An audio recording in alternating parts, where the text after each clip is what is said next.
Hi guys, welcome back to my channel. दोस्तों, कैसे हो आप सब? आई होप आप सब बहुत अच्छे होंगे। तो दोस्तों, आज मैं आपके सामने एक कहावत कहना चाहती हूँ अपनी वीडियो स्टार्ट करने से पहले। तो वो कहावत और शायरी ये है कि यकीन तो सबको झूठ पर होता है, सच अक्सर साबित करना पड़ता है।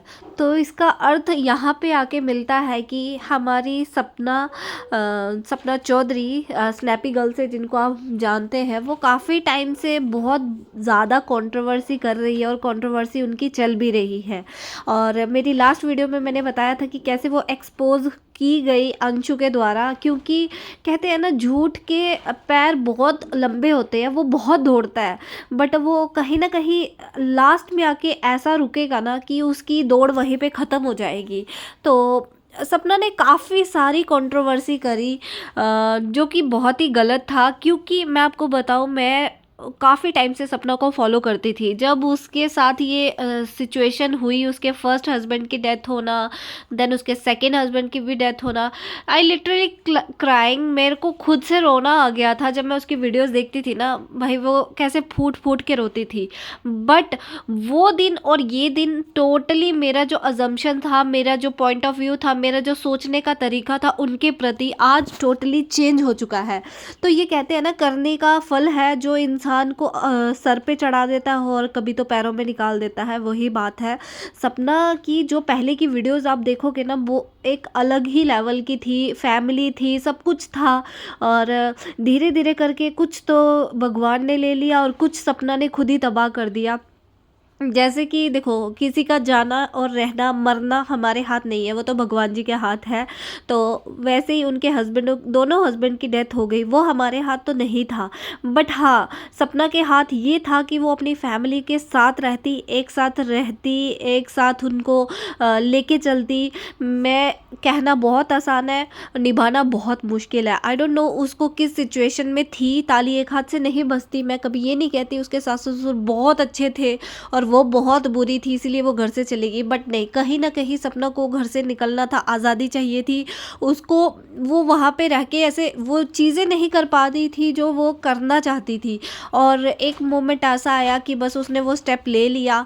और वो मोमेंट उसका लाइफ का बहुत गलत डिसीज़न था, मुझे ऐसा लगता है। क्योंकि जब से उसने उस घर से पैर बाहर रखने के लिए जो स्टेप उठाया था, अपने हस्बैंड की ऑडियो लीक करके, वहीं से उसका करेक्टर असैसिनेशन चेंज हो गया। जिन लोगों को उसके प्रति दया भावना प्रेम था, वो आज के टाइम पे सब चेंज हो गया। क्योंकि एक के बाद वो कंट्रोवर्सी करती चली गई। पहले तो उन्होंने अपने हस्बैंड की ऑडियो लीक करके कंट्रोवर्सी करी, देन उसके बाद उसने अंशु के पेरेंट्स को काफ़ी सारी चीज़ें बोली कि वो उसको लेके चले गए, हमें बॉन्ड तोड़ दिया, हमें अलग कर दिया। क्योंकि राजीव और सूरज के बाद मेरे दिल के करीब सिर्फ अंशु ही थी। और अंशु के पेरेंट्स को इतना कुछ बोला गया, वो कंट्रोवर्सी चली। देन उसके बाद वो जब ग्वालियर में रहने गई, वहाँ पे वो शिवी के साथ उसकी कंट्रोवर्सी हुई। फिर उसके बाद द रॉड चैनल की कंट्रोवर्सी हुई। फिर अंशु के ऊपर इतने सारे गंदे एलिगेशंस लगाए गए, एक के बाद इतनी कंट्रोवर्सी करती चली गई सपना की। वो उसका जितना भी जिन लोगों के उसके प्रति प्रेम था या एक दया भाव था, आज के टाइम पे वो टोटली ख़त्म हो गया। तो ये सब सपना की खुद की गलती की वजह से हुआ। अगर वो अपनी जेलसी या अपना गुस्सा या कुछ भी चीज़ों को एक साइड रख के फैमिली के साथ चलती, तो आज वो फैमिली उसको पूरा सपोर्ट करती, ना कि उसके सामने खड़ी होती। तो बात यह है कि लास्ट जो वीडियो आई थी कि अंशु ने बताया था कि उसका चैनल भी हैक करने की कोशिश करी, और जब वो पॉसिबल नहीं हुआ तो सपना ने उसको स्ट्राइक दे दिया। उसके बाद फिर सामने आता है पक्ष किसका? सपना के सास ससुर का। फाइनली सपना के सास ससुर सामने आए, पड़ोसी के चैनल पे उन्होंने वीडियो, छोटी सी क्लिप ऑडियो डाली और बताया कि कैसे क्या हुआ। उन्होंने साफ बोला कि ताली दोनों हाथ से बजती है, बट फिर भी अगर मैं मुंह ऊपर करके थूकूंगा तो मेरे मुंह पे ही गिरेगा। कहने का मतलब ये था कि अगर मैं आज सपना के ऊपर कुछ भी एलिगेशन लगाऊंगा तो वो हमारी इज्जत से ही खेलूँगा, और जो कि हम ऐसा कर नहीं सकते क्योंकि हमारे दोनों बेटों की बहू है वो, तो हम ये चीज़ करना नहीं चाहते। बट सपना ने जो आज दिन तक किया है, हम उसे माफ़ नहीं कर सकते। अब इस चीज़ का जवाब उसको देना पड़ेगा। द रॉड चैनल डिलीट हुआ है या उसने छुपाया है या अपने भाइयों को दिया है, उसका पता लग जाएगा, क्योंकि हमने साइबर सेल में कंप्लेन कर दी है। और ये कंप्लेन कोई मामूली कंप्लेन नहीं है, झूठी कंप्लेन नहीं है। हमने बिल्कुल पुख्ता साइबर सेल में पूरे जितने भी डॉक्यूमेंटेशन थे देने के बाद पूरी रिपोर्ट लिखवाई है, पुलिस स्टेशन में जाके रिपोर्ट लिखवाई है, और सारी चीज़ें हमने लीगली की है।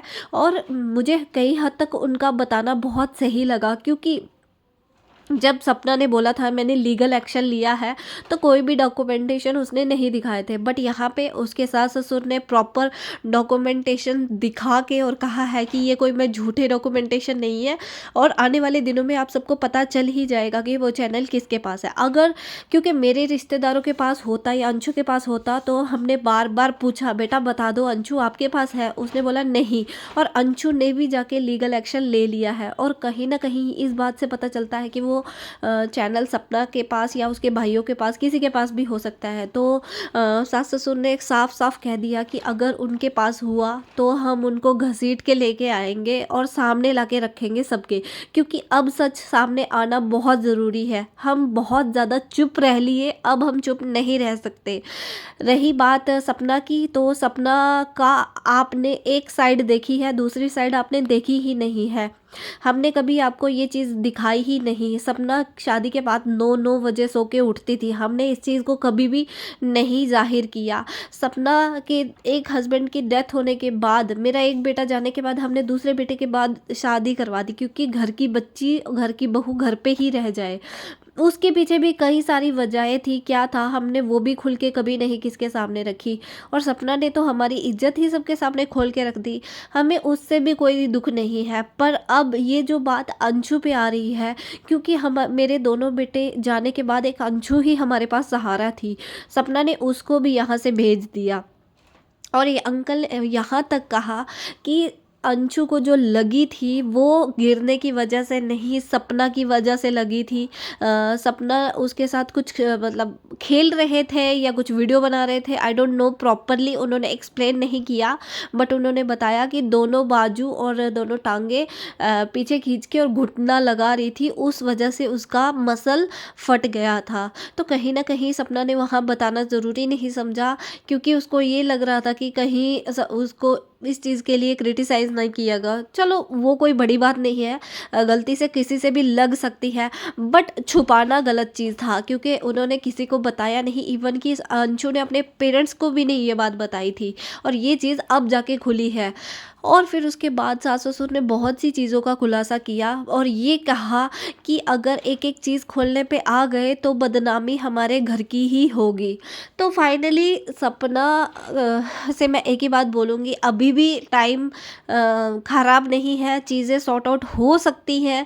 मैं डे वन से जब भी वीडियो बनाती थी यही कहती थी कि प्लीज़ बैठ के सॉर्ट आउट कीजिए। सोशल मीडिया पे वीडियो खेल के चीज़ें सॉर्ट आउट नहीं होती हैं, और ऐसे लाइव में आके और ऐसे बोलने से कोई चीज़ें क्लियर नहीं होंगी। आपका फैमिली मैटर है, बैठ के सॉर्ट आउट कीजिए।